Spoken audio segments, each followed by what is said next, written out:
This is the X-Zone Broadcast Network, broadcasting worldwide on broadcast affiliates and satellite program providers, including CNN Broadcast Network, Sirius Satellite Network, Star Media, Good News Radio Network, Angel Broadcast Network, Wiki Broadcast Network, and WPBN TV. For more information on the X-Zone Broadcast Network, visit us at www.xzbn.net.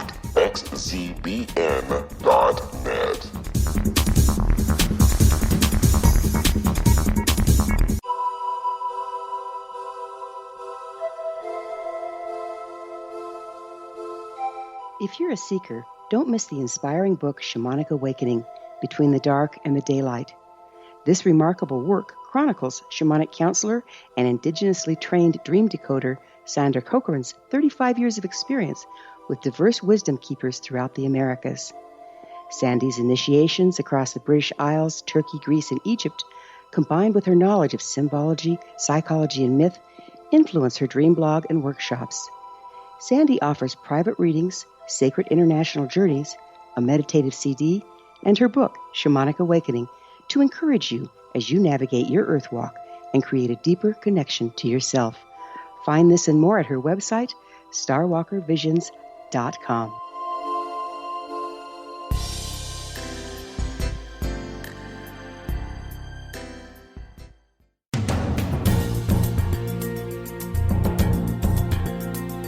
The following program is largely an opinion talk show.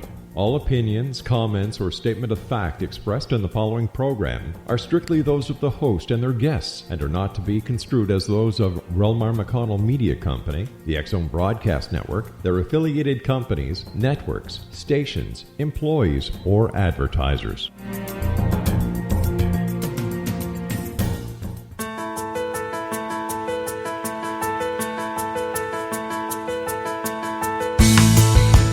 Hi there, curious minds out there in Radio Land. Welcome to CC with BB, Connecting with Coincidence with Dr. Bernie Beitman, MD.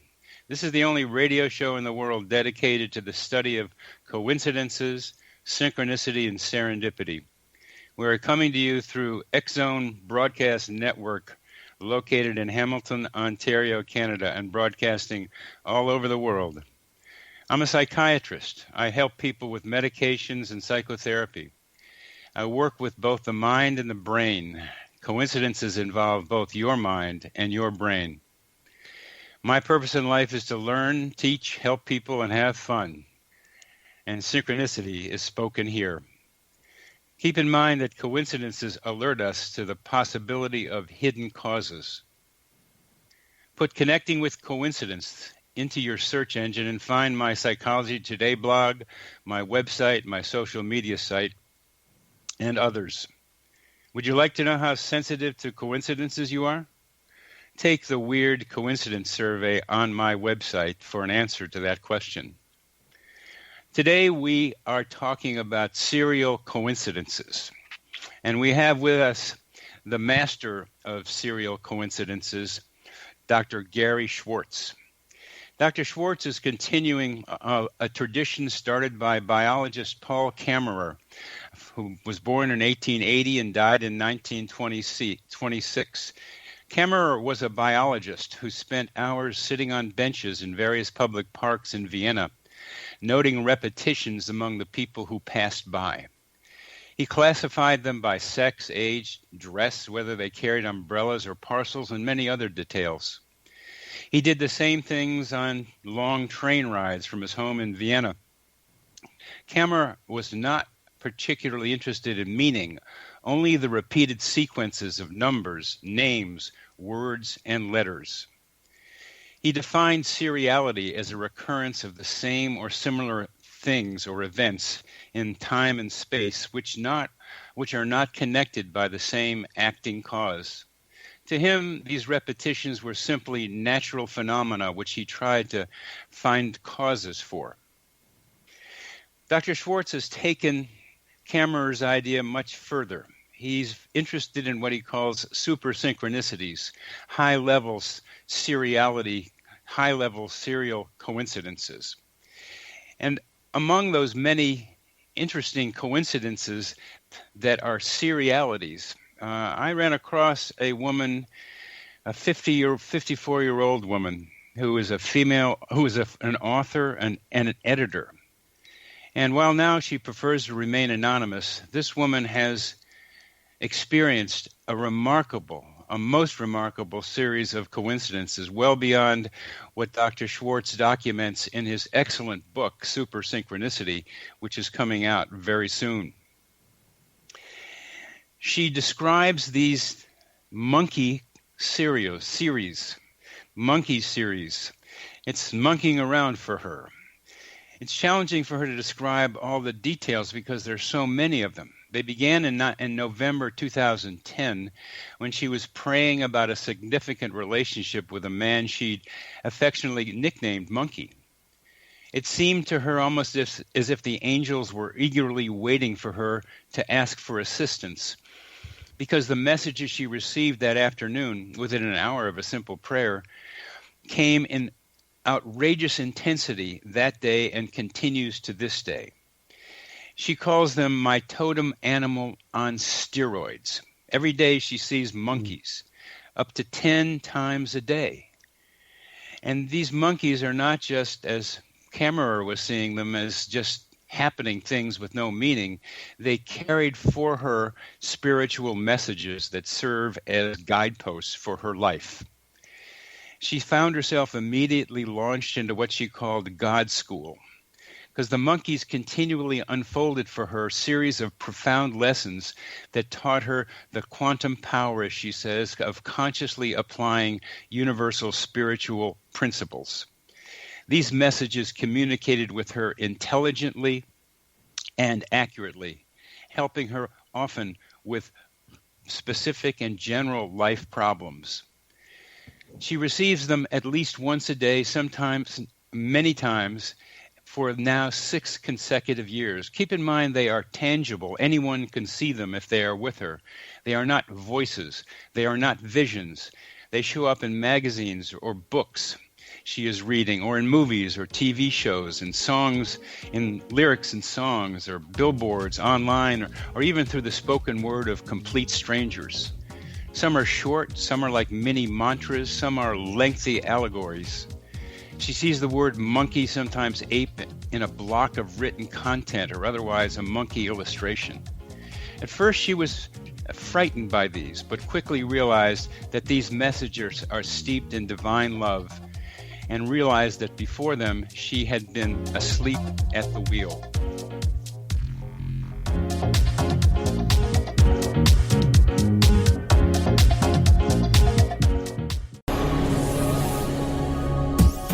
This is the X-Zone Broadcast Network, broadcasting worldwide on broadcast affiliates and satellite program providers, including CNN Broadcast Network, Sirius Satellite Network, Star Media, Good News Radio Network, Angel Broadcast Network, Wiki Broadcast Network, and WPBN TV. For more information on the X-Zone Broadcast Network, visit us at www.xzbn.net.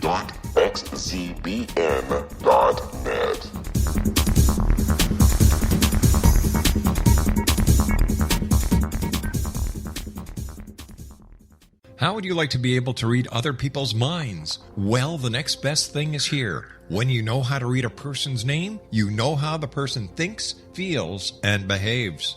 Each letter in our name holds a key to unlock our true essence. Our name contains both our gifts and challenges in this lifetime. Neurology science discovers personality secrets hidden in the placement of the letters of our names, including the first and last impression people remember about us. Sharon shows us how to interpret the arrangement of letters as outlined in her book, Know the Name, Know the Person. Sharon Lynn Wyeth created Neurology science after 18 years of research and testing her theories, and has supported thousands of people around the world in understanding themselves and others better. You'll enjoy Sharon's unique teachings as she shares her system to learn the gifts behind your given birth name. Even if you don't like your birth name, there are jewels in this book. If you're thinking of changing your name, ready to name your child, or wanting to get along better with others, this is the book for you. If you'd like to improve your relationships and change your life for the better, get the book today, Know the Name, Know the Person, or visit www.knowthename.com. That's www.knowthename.com.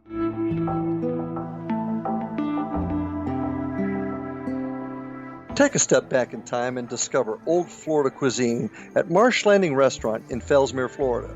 Enjoy delicacies such as frog legs, gator tail, catfish, and swamp cabbage, or enjoy the more traditional cuisine such as hand-cut Angus steaks, ribs, and seafood. Join us for breakfast with a southern flair featuring sweet potato pancakes, biscuits and gravy, and much more. Planning a party? Marsh Landing's private dining rooms can accommodate groups from 8 to 80 people. While you visit, enjoy the historic pictures, artifacts, and stories that line the walls. Marsh Landing is truly a unique experience. Marsh Landing Restaurant, 44 North Broadway in historic downtown Fellsmere, or visit marshlandingrestaurant.com. Marsh Landing, old Florida cuisine at its best.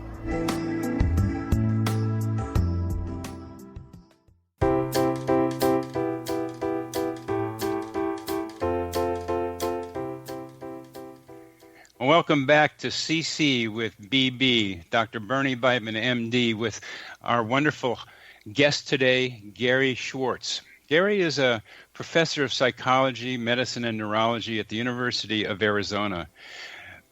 He has done tremendously well in studying scientifically some of the hardest questions facing researchers in psychology and the neurosciences and in all fields in studying consciousness. He has co-edited 11 academic books and written many books for the general public, including The Afterlife Experiments, The Sacred Promise, and An Atheist in Heaven. His most recent book is Super Synchronicity, and in it he deals with the seriality question that my friend whose seriality I described about monkeys, and Gary's book makes us wonder, how do these series take place? How do super synchronicities take place? So Gary, how did you get interested in super synchronicities? Well, to tell you the truth, I had no background in Carl Jung. I had no knowledge of the area of synchronicity per se. I was a mainstream clinical psychologist, psychophysiologist. I was a tenured professor at Yale, but I'm very mathematically oriented. And my journey began because I discovered an apparent statistical anomaly where I was essentially surrounded by too many number 11s in my life. And it was very odd. So, for example, my office at Yale was 1A. Of course, A is the first letter of the alphabet, which was 1. It was around the corner from the psychology building, which was on Kirkland Avenue, and the way the street was spelled had 11 letters in it. In order to drive home, I would take exit 56, which added up to 11, to literally get onto Route 1A, which was 11, which took me home to my house, which at that time was 326 Colonial Road, where 326 added up to 11. And I was in a state of Connecticut, which had 11 letters. And although I don't remember these numbers now, if I took my phone number and added the numbers up, they added up to 11.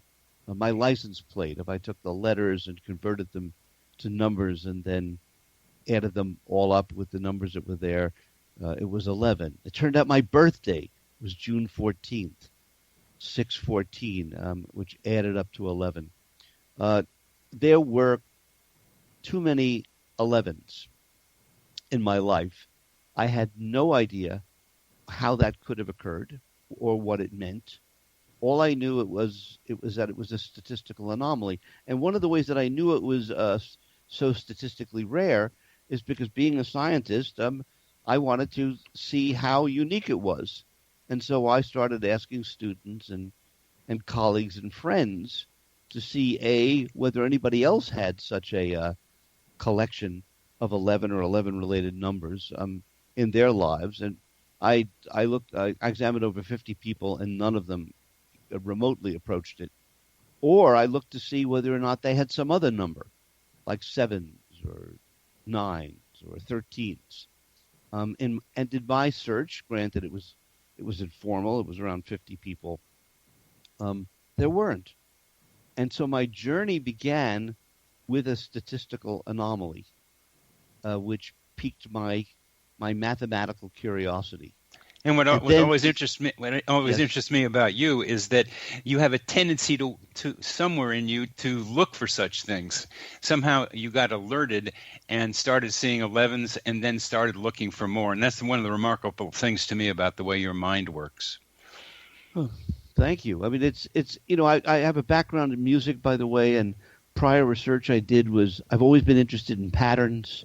Yeah. And so it was a natural, if you would, expression of my curiosity. Yeah, that interest in patterns. I find that to be a common denominator in people interested in coincidences, interested in patterns. So please continue your journey to super synchronicity. So just to complete this initial story, I didn't know what to make of it, and I essentially ignored it. I mean, I ignored it, meaning what could I do with it? And then I met a black medical student, African-American medical student, who was a fourth-year medical student at Yale, who came to see me because he wanted to do his dissertation on an unusual topic. Now, at Yale, unlike most institutions, it's not just Ph.D. students that have to do dissertations. Medical students have to do them as well. Now, they're not as sophisticated as a Ph.D. And I had to do them. I had to do a dissertation or a thesis when I was in medical school there. Oh, you were at Yale for your medical school? Yeah. Oh, this is something I didn't realize. I have to ask you, when were you there? I graduated in 1968. Okay, so you left before I got there. I got there in 1976. Okay. So he that's, by the way, that's very interesting, Bernie. That's really amusing because he was the turning point. So anyway, Wow. He wanted to do a dissertation, a thesis on the relationship between quantum physics, acupuncture, and ancient black philosophy. Now, I knew a fair amount about quantum physics. I knew a teeny bit about acupuncture. I knew absolutely nothing about ancient black philosophy. So what I told him was that if he was willing to meet with me once a week and just explain to me what he was doing and how he was integrating it, so I could make sure that I could understand it, I would then, serve as his advisor. So we began meeting. And after a few weeks, he said to me, Gary, he said, every now and again, you say things that are prophetic. I said, what? Prophetic? He says, yes. He said, you say things that come right out of the Kabbalah. I said, what? The Kabbalah? Kabbalah. I said, he said, no, Kabbalah. I said, what's that? He said, ancient Jewish secret mysticism. I said, ancient Jewish secret mysticism. You have to remember, this is the late 1970s, early 1980s, whatever it was. This is before Madonna. This is before people knew about these things. And I got into the Kabbalah in the early mid 60s, but really? It came around. Yeah, it came around in a funny way because I started learning about tarot cards, and tarot cards, at least the ones I was looking at, were based on Kabbalistic ideas. So that was my first introduction to a Jewish concept, which modern Jewish teachers do not embrace very much. Right. By the way, that you probably knew this because I was really struck by this. In my office, by the way, I had 5 Yale chairs, these colonial Yale chairs. Yeah. And so I was looking at the Yale emblem all the time. Yeah. And it turns out that the Yale emblem has Hebrew letters in it. It sure does. By the way, do you know what they mean? What they come from? I forgot. I did know once. Wow. Well, I thought it was really odd that here I was at what was originally a Christian university and a school that was quite anti-Semitic. Yes. Now they have Jewish faculty, at least I grew up in a Jewish home, like myself, and there are these Hebrew letters. And now somebody's telling me about secret Jewish mysticism, and I'm saying things that sound like they come right out of the Kabbalah. So I said, well, how do I learn about this if I'm doing this? He said, well, they've started publishing books in English. And if you go to Manhattan, you may be able to find some. Well, that weekend, I drove to Manhattan. I went to Fifth Avenue to a bookstore called Scribner's. The building is still there, but it's no longer there. It was a gigantic bookstore in its day. And I went up to the equivalent of the second story. And sure enough, there was a shelf, and on there were 3 books. Now there are hundreds, but there were 3 books. Gershom Scholem was one of them, right? I don't know. Okay. The only thing I remember was that one of them was a book called Kabbalah for the Layman by Rabbi Berg. And I said, I'm a layman. So I bought the book. And as I began reading the book, I began to understand that what he was seeing about the connection between the way I thought and the way these ancient Kabbalists thought. Because I do a lot of the work that I do comes out of what's called general systems theory. Oh, yeah. And this is a sort of an abstract framework where you see these organizations which can occur at the micro level or the macro level. Yeah, and a variety of feedback and so on. Yes. And it turned out the Kabbalists, without knowing it, were using making the same conceptual assumption. So they have this idea, for example, called the tree of life. Yeah, the Sephirot were a map of the universe.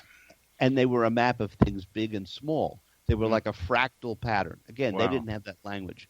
Yeah. But the other thing which floored me at the time was that I discovered that there was a chapter in there called something called numerology, which I had never heard of. And they talked about how these ancient Jewish mystics would take the Hebrew alphabet, convert the letters to numbers, and then subtract them down to a single digit. But there were 3 numbers that they didn't do that with: 11, 22, and 33. And they said that those were deeply spiritual numbers. So at this point, I'm now, utterly confused.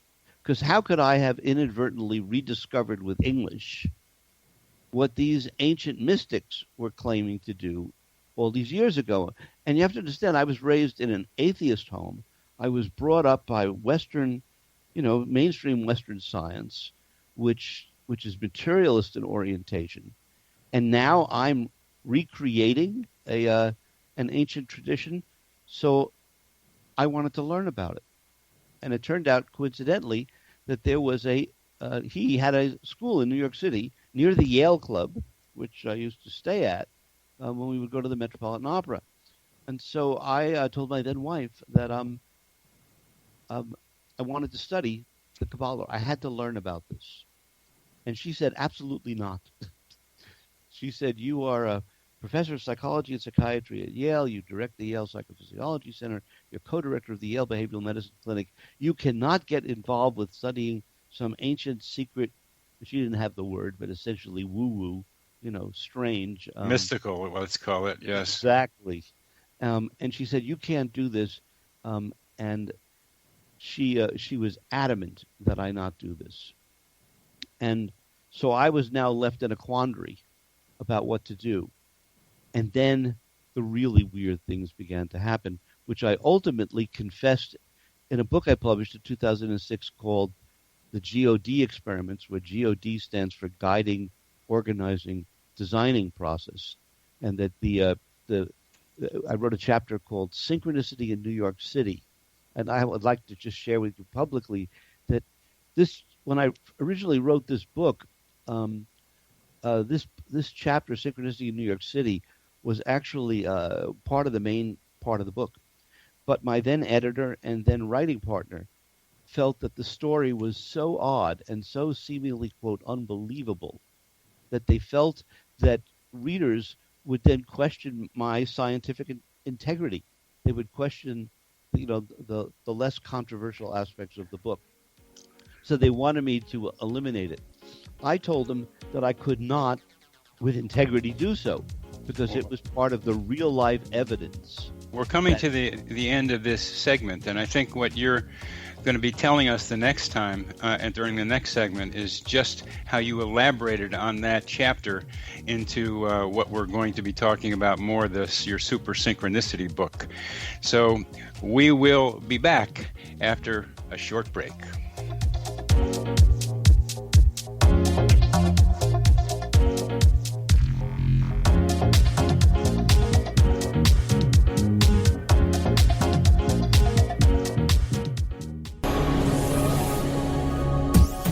This is the X-Zone Broadcast Network, broadcasting worldwide on broadcast affiliates and satellite program providers, including CNN Broadcast Network, Sirius Satellite Network, Star Media, Good News Radio Network, Angel Broadcast Network, Wiki Broadcast Network, and WPBN TV. For more information on the X-Zone Broadcast Network, visit us at www.xzbn.net.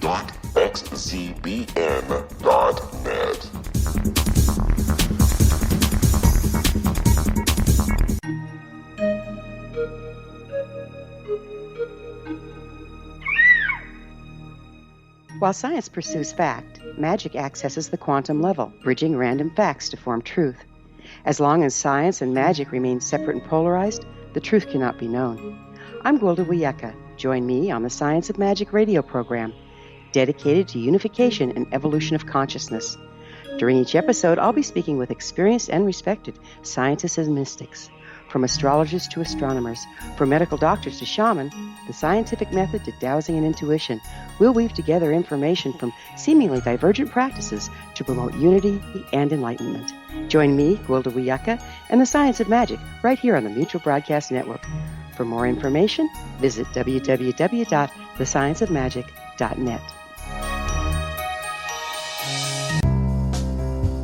Gibbs A. Williams, Ph.D., is a practicing psychoanalyst, supervisor, researcher, and author in New York City. Much of his life has been dedicated to understanding nature and the uses of meaningful coincidences or synchronicities. His radical and original non-Jungian, non-mystical, non-magical theory of synchronicities illuminates much of the fog surrounding this challenging and perplexing topic. His ideas and manners are fresh, presented in a style that is both entertaining and highly informative. He is also an expert on crisis intervention, specially focused on violence reduction for the police and citizens, mastering anxiety, frustration, and stress without the use of medication, and effectively preventing and treating heroin addiction. Dr. Williams can be contacted at his email address at gwwilliamsny11@aol.com or visit his website at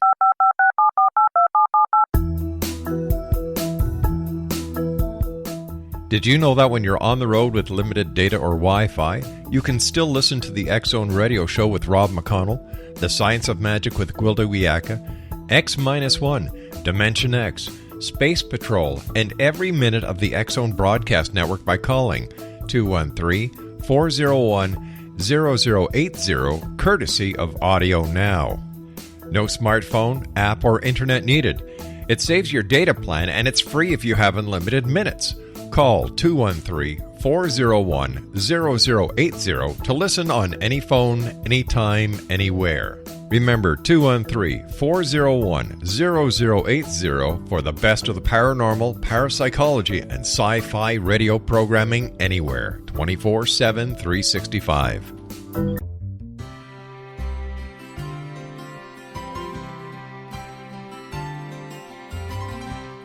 True healing must address 4 levels: physical, emotional, mental, and spiritual, for us to live joyful and productive lives. We tend to treat 3 of the 4, leaving the spiritual languishing. If you're tired of the same dysfunctional patterns cropping up in your life, Soul Balancing is for you.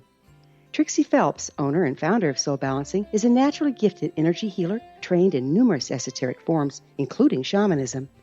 Trixie has created a powerful modality that safely and effectively clears your energetic field. A Soul Balancing session can remove interference, heal trauma, and restore your hope. Contact Trixie for a life-changing long-distance session today, www.soulbalancing.world.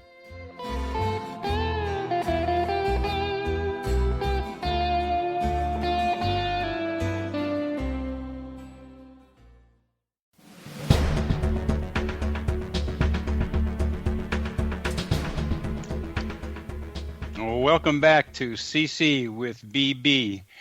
Our guest is Dr. Gary Schwartz from the University of Arizona, and we are talking about his transformation from an academic psychologist studying standard academic psychology things to how he got interested in super synchronicities, the name of his new book. So, Gary, your chapter about synchronicity in New York City, I think, became the subject of the following book. It did. In fact, what we agreed to do was that I said I couldn't publish this book with Tinkerton without doing it, so we buried it in Appendix C of the book. But I vowed that someday, if these synchronicities continued, that I would someday honor them and reveal them in a book. And that chapter, that Appendix C, it became Chapter 2 of the Super Synchronicity book. Why did you title your book Super Synchronicity, Gary? That's also itself a super synchronicity. As I had finished the what I thought was the first complete draft of this book, I had used a framework which I found useful of categorizing coincidences or synchronicities into three types. I call type 1, type 2, and type 3. Type 1 is when you just have a pair of events, a single pair, which is the most common, obviously, and is much of what you share in your beautiful book. The second I called a type 2 synchronicity, when 3 to 5 serial events occur that are meaningful in close proximity in time, and a type 3 I called when 6 or more occur. And by the way, I've been giving a workshop for the past year and a half now at Canyon Ranch called Synchronicity and Spiritual Wellness. And I've been interviewing people to see how aware, and these are people who are interested in synchronicity, how aware they are of events where they've had 6 or more in their life. And most people, if they think about it, cannot recall a time like that. And if they did, of course, they didn't write them down so they wouldn't remember them. And I realized that when you have 6 or more events like this that are meaningful, that it deserves something special, because I give accounts in the book where I have 19 duck synchronicities in a row over a 6-day period, and it turns out there's a deep meaning attached to them. When you say meaning, I think there are many different definitions of meaning involving coincidences. What do you mean by meaning when you talk about meaningfulness in your series?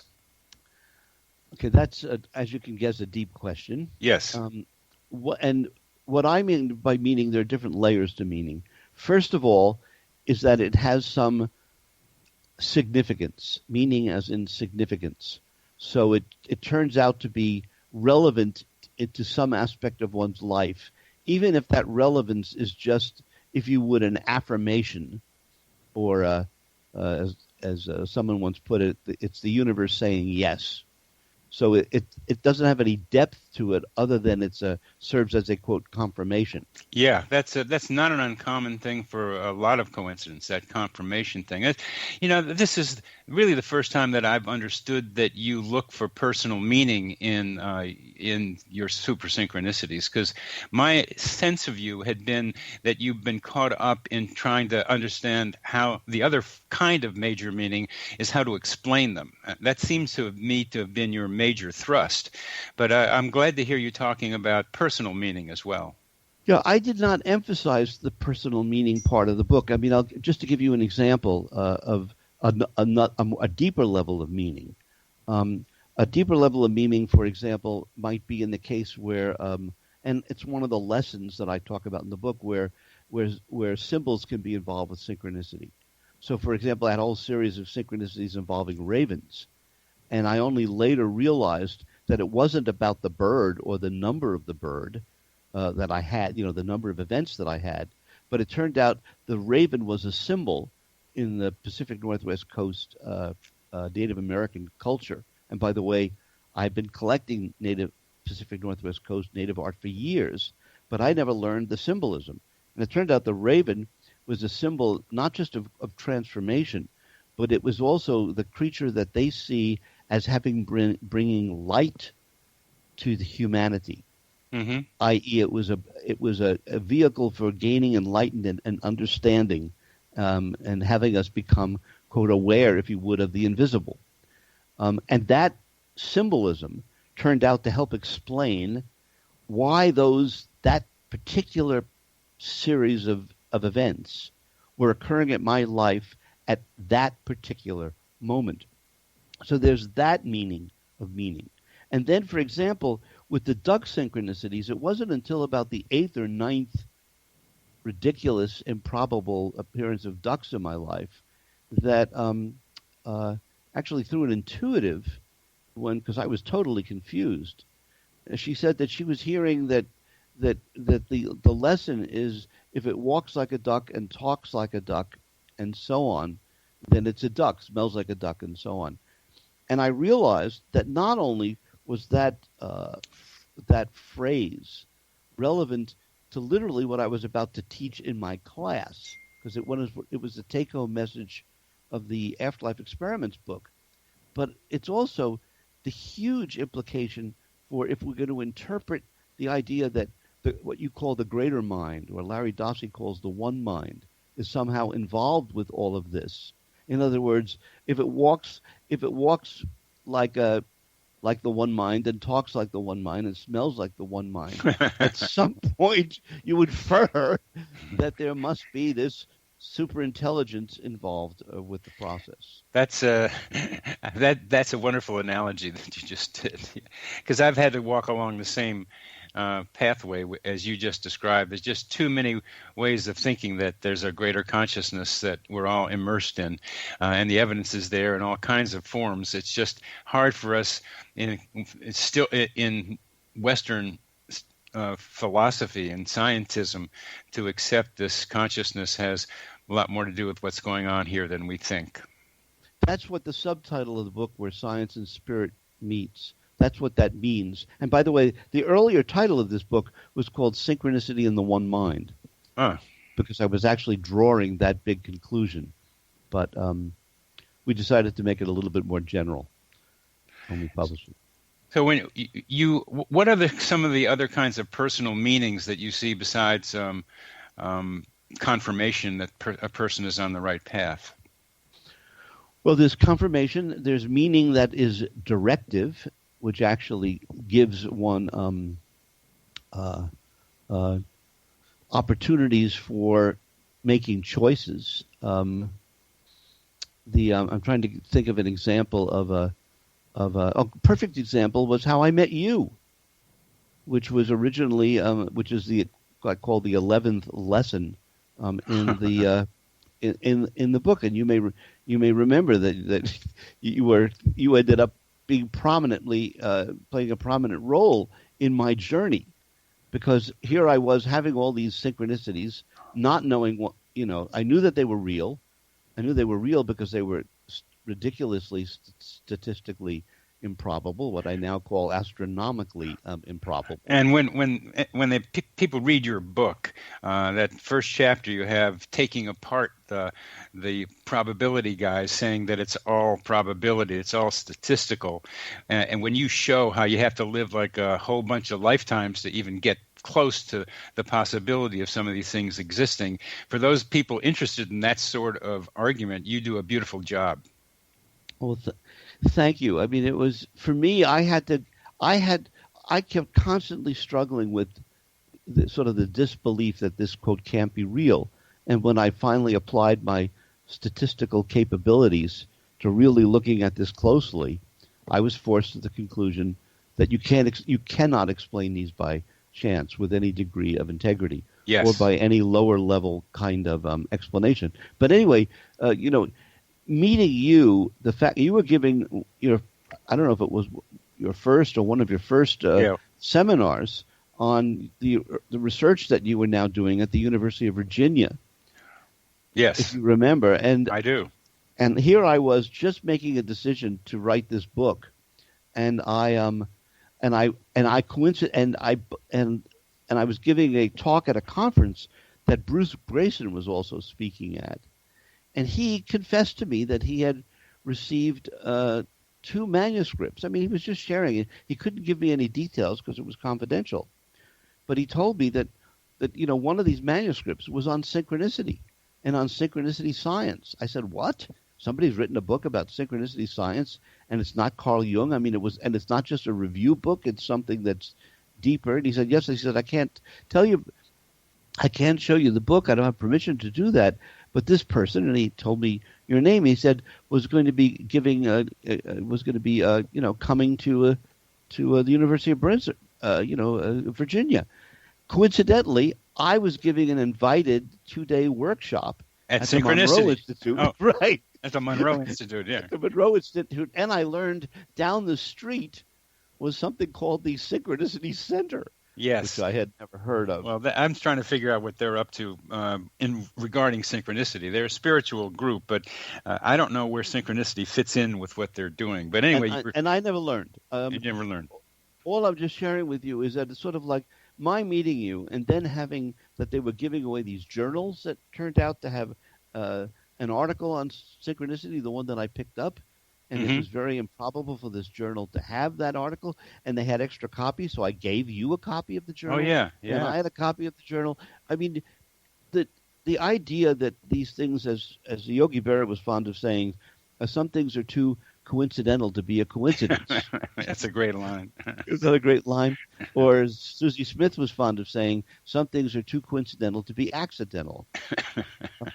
But anyway, when I met you, and I saw that one could do serious science in this area, and you were so broad in your thinking. It did more than just provide a confirmation.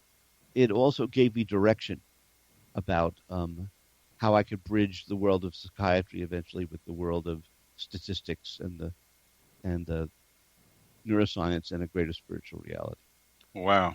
I didn't really know those details, so it's great we have a radio show for you to be able to tell me more of those details. So we're headed towards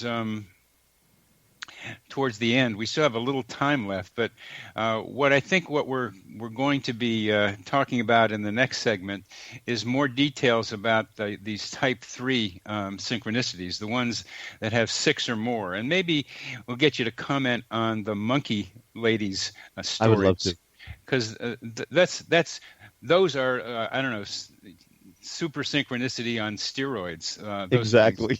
Because those are fairly unbelievable. I mean, I sent you one about Tim Tebow, which was pretty good, and some of his numbers. But the monkey lady who I saw just 2 days ago, we talked more about it, and she gave me some more details about it. Is pretty incredible. It's beyond the incredible of the incredibles that you have collected. Exactly. It's interesting. We're in the I'm beginning to write a new book. Well, we can talk about this in the next segment. We'll talk about your new book in the next segment. But what we want to be able to do is have a great time looking at super synchronicities. So we'll be back after a short break.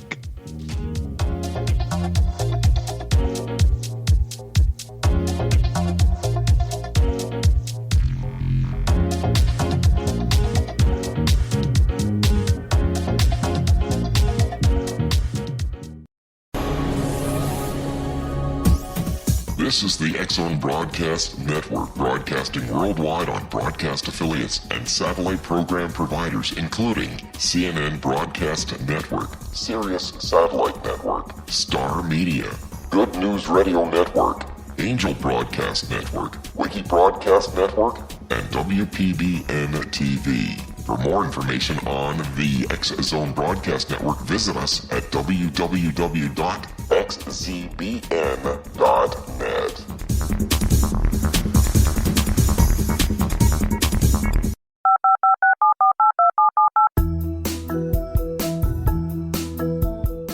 Did you know that when you're on the road with limited data or Wi-Fi, you can still listen to the X-Zone Radio Show with Rob McConnell, The Science of Magic with Gwilda Wiyaka, X-1, Dimension X, Space Patrol, and every minute of the X-Zone Broadcast Network by calling 213-401-0000 courtesy of Audio Now. No smartphone, app, or internet needed. It saves your data plan and it's free if you have unlimited minutes. Call 213-401-0080 to listen on any phone, anytime, anywhere. Remember 213-401-0080 for the best of the paranormal, parapsychology, and sci-fi radio programming anywhere, 24/7, 365.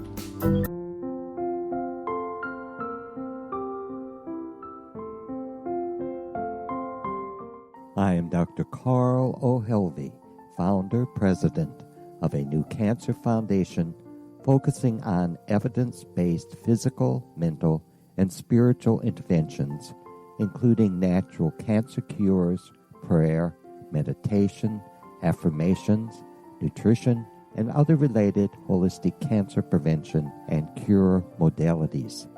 These are used in cancer education, research, and financing care. I ask for your help to continue this important work by donating at www.holisticcancerfoundation.com.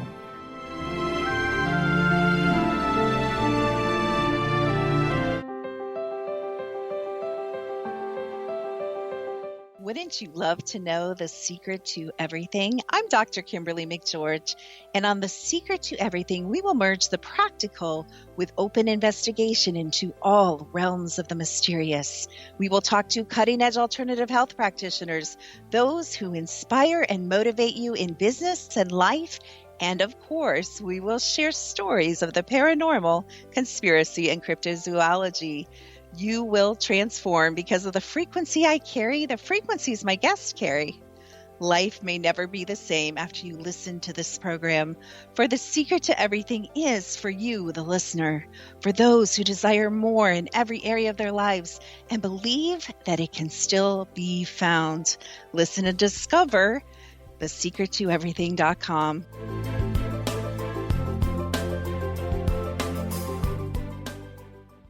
Little children aren't the only ones afraid of the dark. Millions of soldiers return from war zones with PTSD, anger, frustration, fear, and loneliness, much of which surfaces during the darkness of the night. You have the chance to change the lives of these American heroes. Songs and Stories for Soldiers.us provides free MP3 players for these men and women. With a list of 3 million songs in 16 different styles, 100,000 audiobooks, and 30,000 old-time radio programs, every veteran can find something to soothe and comfort them at no cost. All our players contain an 8-hour audio program designed to help veterans fall asleep. With 1,500 plus vets now participating, it's our goal to deliver 10,000 audio players this year. Go to our website at songsandstoriesforsoldiers.us. Help us help a veteran make it through the night. You're listening to the X-Zone Broadcast Network, www.xzbn.net.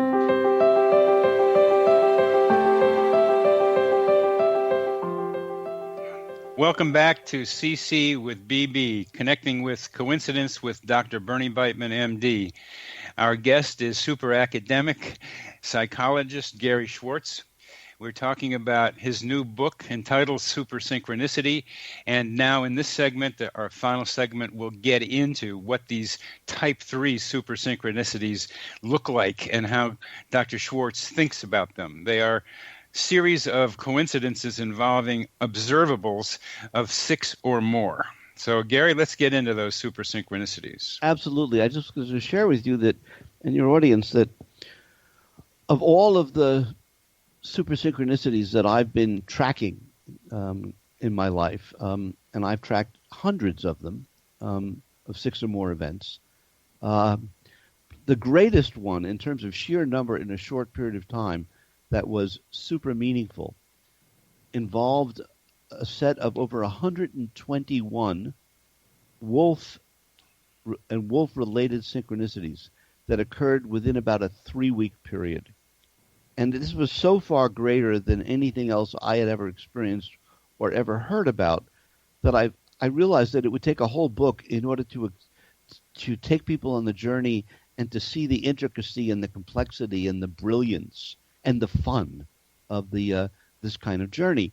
And so the working title of the book, in honor of you, is being called the Everest Coincidence, because for us, we thought of this as being, if you would, a peak super synchronicity. However, when you then sent me the email 2 days ago, whatever it was, about this woman who I need to learn much more about, who's experienced, you're saying, over 1,000 of these events collected over a 6-year period, I realized that's what's higher than Everest? Well, there's got to be obviously, clearly, something much greater. I should also share that I'm experiencing 2 type 1 synchronicities related to this event. So just to honor the moment, which is what I do when important synchronicities occur.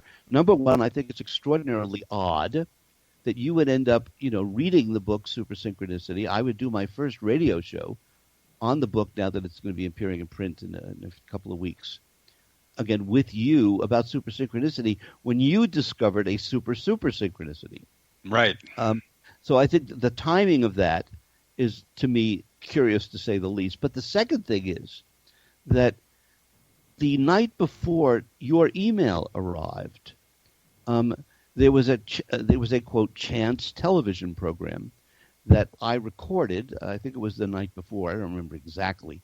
But I didn't, you don't realize that something's a synchronicity until the second event occurs, because you have to have at least 2 to be able to know that there's a pairing. Of course. But anyway, I watched a television show with my wife, Rhonda. It was a PBS documentary, and it was about Coco, the gorilla that does sign language. Mm-hmm. And they also had chimpanzees, discussed in this documentary. Now, ask the question, how often do I record a TV show about monkeys or gorillas and watch it? The answer is that's extremely, extremely rare. And how often do I get an email about a woman who's got 1,000 monkey synchronicities? Well, of course, the answer is it's the first ever event. And how many emails do I have? That one is. I've got over 60,000 emails in my file. You calculate the odds of just that single pairing occurring, and it's ridiculously improbable. Well, when I listen to that and I look at what might have motivated you to make that recording of the ape monkey show that you were watching, and I go right to telepathy. I go right to you and I being tuned in to what we were about to do, this radio show, and that somehow my emphasis on the monkey lady, because I've known her now for about a year, and I've met her once before, but I did meet her coincidentally. I mean, this was coincidence because she lives in Baltimore, but she came to Charlottesville 2 days ago, and this is the week of our show. So there's a coincidence in her timing of being here. That is one that I can emphasize, that being in Charlottesville in the week we're doing this show. And then during our conversation, I urged her to write something up because she is reluctant to write it up for anybody else to see, because when she first started telling people about these monkeys, she thought she was crazy and they thought she was crazy. Of course. And this is one of the common events in people seeing a barrage or an onslaught of coincidences. It challenges their view of the world, which is what you and I are doing, is challenging the scientific view of the world, and individuals carry that around. So I'm thinking that we started getting tuned in because we had that great conversation a couple of weeks ago on Skype, and so that you and I were tuned. So somehow, because I was talking to the monkey lady, you were tuned into me and were able to pay more attention and want to record that video. Absolutely. And I think, as you may recall, I list 12 possible steps or levels of explanation. Yes. For this works, starting with deception and selective attention, i.e. simple basic psychological explanations that would treat them as really coincidence, as is like chance, for example. Yes. Versus ones that go beyond that. And step 8, which I call human intention and energy, it includes parapsychological explanations, such as telepathy. And the truth is, because you know this, because you know the research, there's a lot of research that shows that telepathy happens. So it's very possible that telepathically, you and I are connected, and I would have been tuned into what's going on with you, and you're tuned into what's going on with me. And so therefore, I could have picked this up. The problem is that doesn't explain the fact that the program was actually scheduled right now. See, I don't think my telepathy caused them to schedule this program. No. And I don't think, your telepathy caused her to be here the week that coincidentally we were doing this show.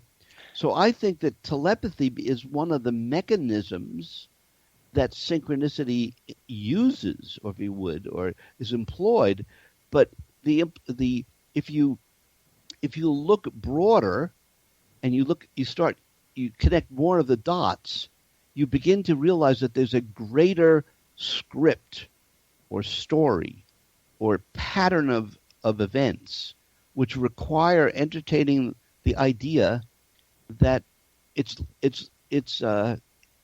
that many of these are not mediated by just individual pairings or people. So yes, we can, like with phone calls, you think about somebody and then they call you. And it's very possible that there's a case where it's mediated personally. We'll have a short period of time left, Gary, and about 3 minutes or so, right. Or 4. But why don't you try to summarize, and you're not going to be able to do it, where you think some of these super synchronicities are coming from? The conclusion that I have been I would say, forced to come to, yes, by the totality of the evidence, is that there's a universal organizing process. You could call it the Great Spirit. You can call it universal consciousness. You can call it the one mind. You can call it you called it the greater mind. You could call it God. You could call it Allah. It has been called many different things by many different people. And all of these people, including us, have only a limited view of what this greater mind, this super mind, Sri Aurobindo, who was a mystic in India in the 20th century, his description for this mind, he called it a super mind, which was part of the reason that I ended up using the word super synchronicity, because I had a super synchronicity which included discovering supermind, and therefore Sri Aurobindo. So the conclusion that I've come to is that if you look at the more complex these synchronicities are, these serial synchronicities, the stronger the evidence that this is a collective consciousness process and that it requires a level of creative intelligence that for me, the fascination part is that we humans can actually envision a bit of it. To me, it's absolutely startling that we can be potentially, quote, creative enough and smart enough and open-minded enough to get a sense of. And I think that super synchronicity is the way that it reveals to us this behind-the-scenes role. Albert Einstein, one of my favorite quotes of all time, not just and Albert Einstein is one of my heroes, so he has a lot of quotes, but one of my all-time favorite ones was Einstein when he said, "Coincidence is God's way of remaining anonymous." And that's a contradiction, because once you state that, then you know God is talking to you. Yes, but it still remains at the level of ultra mystery. Yes, it's a hint. That's why I like to say coincidences alert us to the mysterious hiding in plain sight. And that's beautiful. Thank you. Well, what we're going to leave our audience with is to sensitize them to the coincidences that are occurring in their lives, because my research shows that everybody runs into them to some degree, and to pay attention to them and begin to be able to categorize them, and so they can remember them. And by remembering them, they can talk about them.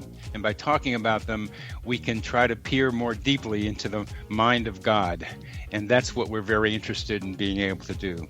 Gary, thank you so very, very much for being on this program with me. We will continue our discussions. It's been a delight.